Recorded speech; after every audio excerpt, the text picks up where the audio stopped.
Hello and welcome back to Down to the Tyre. Today I'm joined by a driver who competed in GB4 this year. It's Chloe Grant. How are you today, Chloe? Hi, I'm good, thank you. Thank you for having me. Of course. I feel like this is a bit of a full circle moment for me because GB4 is a series I've followed for so long. I come and watch all the rounds at Donington, have done for a good few years now. We met a few years ago at Donington. Unfortunately, I think you just had a bit of a crash when we met, so probably better to meet now under better circumstances than it was back then. But yeah, obviously the season's done now, the championship's over. You were eighth overall. How would you kind of summarize the year overall? What kind of were the highs and the lows from your perspective?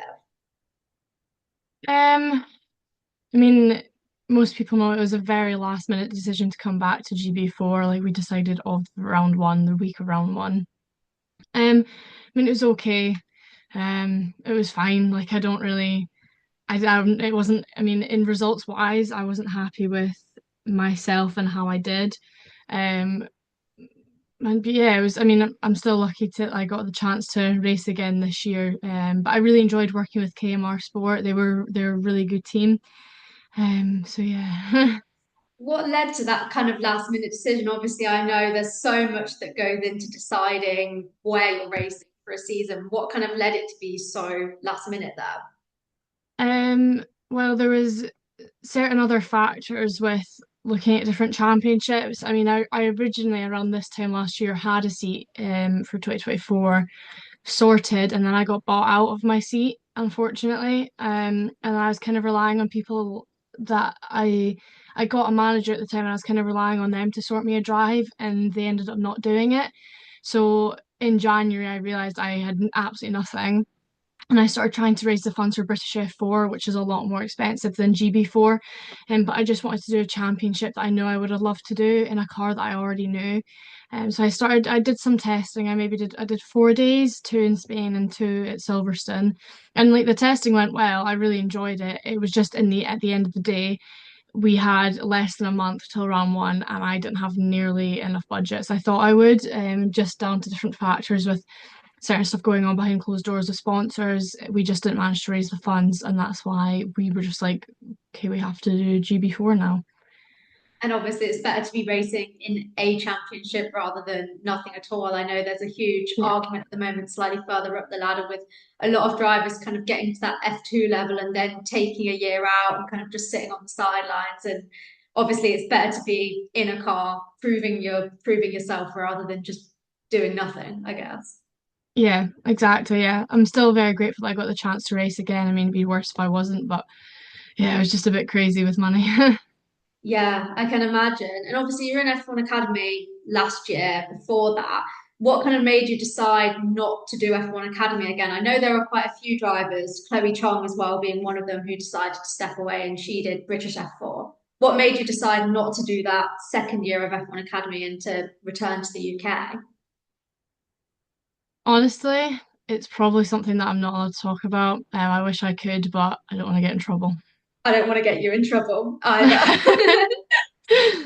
We won't go into that one then. That's fine. But in terms of your experience doing F1 Academy, I know something that really stands out to me about that championship is everyone just seems to get on so well. Everyone seems to just be so friendly. I know you made some really good friends on that grid, as well as people who you already knew, like Jess Edgar, kind of racing in it as well. What is that? Is that kind of how it is in real life? Because that's really how it comes across. Yeah, I think not I think every single aspect of the championship has changed from the first year to this year. Just speaking to some people in it, I think it's very different, sadly. But when I did it last year, it was really good. I did enjoy it. It was very valuable for me for my career, getting to drive for a team like ART Grand Prix. And yeah, I met so many girls that I didn't know. And it just brought me and Jess closer, if anything, because we already at the time were going to college together. We did two, like, well, actually, she was a year ahead of me, so I did one college year together, racing GB4, racing F1 Academy. So yeah, it was really sad that we had to separate this year. But hopefully we can reunite and be racing again together soon. But yeah, I miss her a lot because of it. But yeah, I met lots of girls, Hamdan and Amna, I never met them before. Emily, I didn't. I knew Chloe and Abby, not very well, but I knew them like a bit, and then I obviously grew a bit closer with them throughout the season. Lola as well. I mean, the rest of them I never ever met before. But yeah, I grew close to some of them, and then Lena, for example, Lena became like a mum to me, if anything. Like she was just so supportive, and she's someone that I could always look up to and look for help. That's really sweet. When you said that you and Jess went to college together, is that the Loughborough College course? I know quite a few races do. I'm always really intrigued by that because I'm actually from Loughborough. That's where I grew up. Oh, really? Yeah, so I always hear like drivers. I know quite a few drivers do it. What's that? What's that kind of like, and how does that kind of help? Is it more on like kind of the business side of most? If I'm Sorry, don't worry, I'm just gonna do a little bit of mascara as I no answer this worries. question for you because I don't like having short lashes. But basically, it's a college course that was set up by Motorsport UK, partnered up with Loughborough College, and it it's a mixture of a lot of things. So, like one thing that mainly drew my attention to it was motor vehicles, where we were actually doing mechanics on cars, even though it was just road cars, it's still something. Um, so there's motor vehicle, which you're actually getting hands on with it. Then also I'm Scottish, so some of this stuff is like very different in Scotland to England. But there's then BTEC Sport, which like BTEC, no clue what it was until I went to Loughborough. Like that's nothing, that's not a thing up here. Um, they had BTEC Sport, then we had esports as well, which was sim racing with some writing alongside it, but we were mainly just on the sims, which was really cool. And then we had the actual dice part of it, so the Diploma Sports Excellence, because it's called the dice program, so it's the Diploma in Sports Excellence for Motorsport. Um, and we did learn a lot about kind of every aspect of the sport. So like backup plans, like what happens if you can't be a driver, what are you going to do? Sponsorship, how to get it, how can you stand out and be different? The training side, the mental side, which a lot of people don't talk about but needs to be spoken about, and just a lot of different factors that we all kind of learnt about it, and it was very valuable.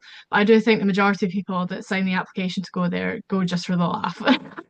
Yeah, so fair. And obviously, as drivers, especially young drivers, so many, especially people who are maybe having to move between countries for racing, end up their education gets quite disrupted and stuff from that. So I guess it's kind of maybe a little taste of normality kind of thrown into there as well. Yeah, I mean, I had to leave high school well, secondary school, because one, I hated it and I was so miserable when I was there. And two, I was just missing so much, especially if I did it the year, like last year when I was doing it for academy. Like, there's no way I would have got anything I needed. I mean, when I left, so we have different years in England. So S4 is the youngest you can leave in Scotland, and I was 16. But if you leave, you have to have like an apprenticeship or a college to go to. You can't just leave. And I said that I had Loughborough, even though I wasn't even accepted yet, but I just had to get out of there. And yeah, for me, it was a lifesaver because it meant I could still get some sort of diploma, um, and some sort of, just something behind me in education to continue whilst they were helping me out. And it was doing something that I knew and I already loved. Because yeah, I hated what I was doing in secondary school so much. Yeah, I think it's kind of crazy when you have a career path in mind that you want to follow. It's really like obviously nothing you were doing at school, I imagine, was anything related to motorsport. So it's really hard to see the value in doing it when it's like, well, no, I want to do this. Yeah, exactly. So in GB4, you mentioned obviously this time around you were with KMR. They're a top team in GB4. What was the experience like kind of coming back to the championship, but working with a team who are always up there, scoring big points, winning teams championships, things like that? Mentally coming back to a championship that you've already done, it's pretty like, mm, you Mm. feel like you've not, it's not that I did fail, but you feel like you have because you never want to go back to something you've already done.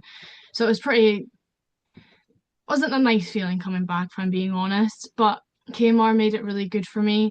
I got a much different experience this year than I did my first ever year. Much different. It was a lot more professional. I actually got the help that I needed, and I got the correct coaching. And yeah, I got really close with KMR. I mean, I went to go and see them the other day just to say hi. I mean, I wouldn't do that with the team that I was with 2 years ago. Yeah, that totally makes sense. Like they always do give such an air of being a very professional team, and I guess that's why that leads to the results that they get as well. Like it makes sense. And I also wanted to ask because obviously I mentioned that I've been to watch GB4 for a good few years now.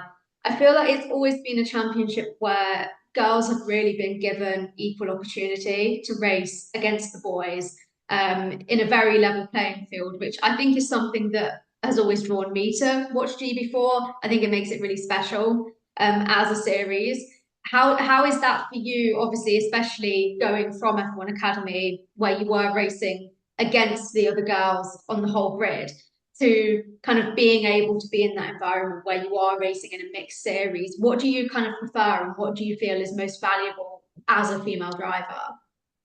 Um, I think F1 Academy should stay the only championship that's all female. I think it's a very important championship to have, and we do need to have it.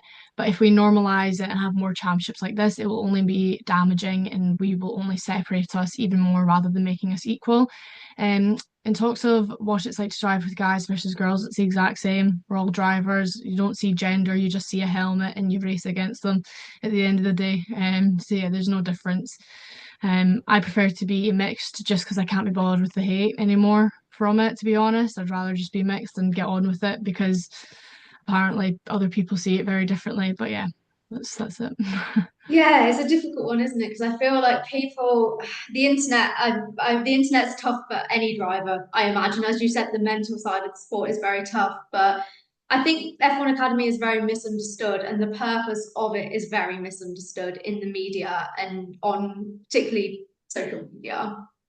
Yeah, I don't know how I've said so many things about it so many times and people still just speak without doing their research.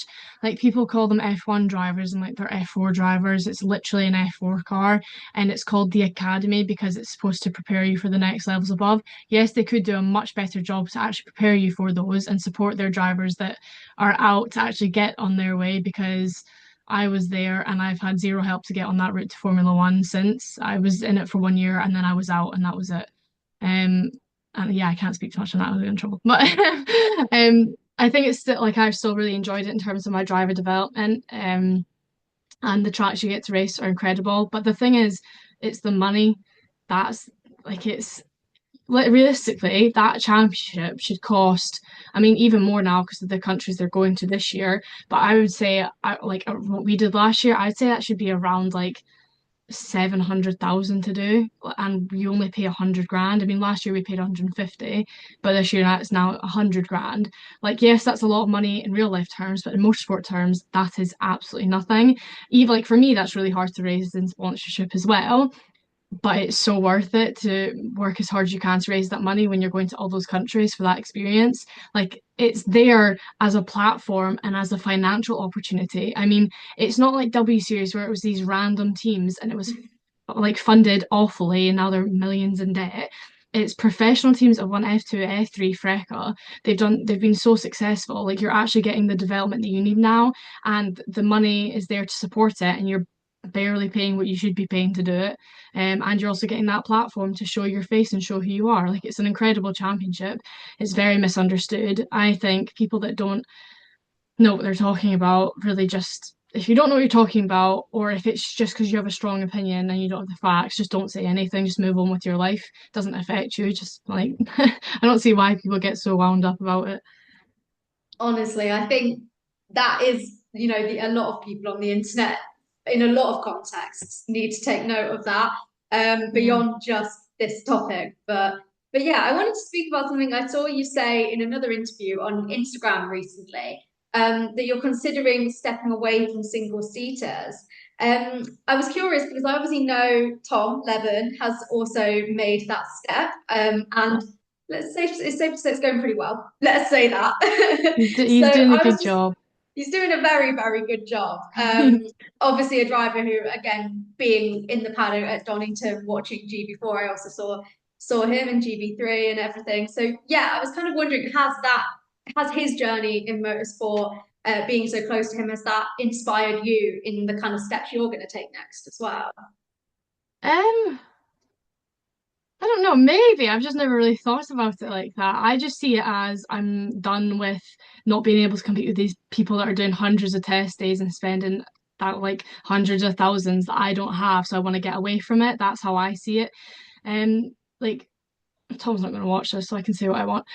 Tom has a lot more money than me, and that's just the truth. His family are just a lot more well off than my family are, so he could afford to stay in single seaters. He just fell out of love with it. I mean, when he did Freckle last year, the team he was with, like and Tom can be a bit hard at times in terms of he likes his own way, he likes it how it's done, but he knows what he's talking about. If he says change this and this and this on a car and says it's very specifically, you like this year the team listen. Like Elite have always listened to him. The team last year in Freca didn't listen, and he just fell out with them. They didn't change anything. They were slow, and Tom's not a slow driver, and he's proven that in every championship he's been in. Yeah. But last year they made him look so bad, and he literally just fell out of love with the sport because he realized how much political single seaters can be and how it is literally just the money. And he thought, what's the point of me spending millions through F3 and F2 trying to get to F1 when people are not going to listen? And I don't think he fits the like necessary criteria that some people want as well for an F1 driver, which sounds stupid, but that's how it is. It's a money sport at the end of the day. And Tom's very say it as it is, and people don't really like that. But I love that about him because he just tells the truth, and that's what makes him a good driver. I mean, that's if the car's not right, he tells the team they fix it, and then he goes and wins, and he's winning the championship currently. So that's why he left. He fell out of love with it, and I think I've kind of fallen out of love with it now because I again don't have the money to compete, and I don't see the point in trying anymore. To just impress people that actually haven't even done that well in the sport, just managed to get there with money as well. So yeah, I think I want a fresh start. I don't know where yet. I'm still really lost with it, but I just want a fresh start in a different part of motorsport. I dream of doing GB3, even testing the GB3, but it's just unfortunately not going to happen. I need to put my realistic head on and just move on from it. I think like the thing is, even outside of the kind of single seats ladder, I think there are still so many options, which I'm sure you're exploring and looking into.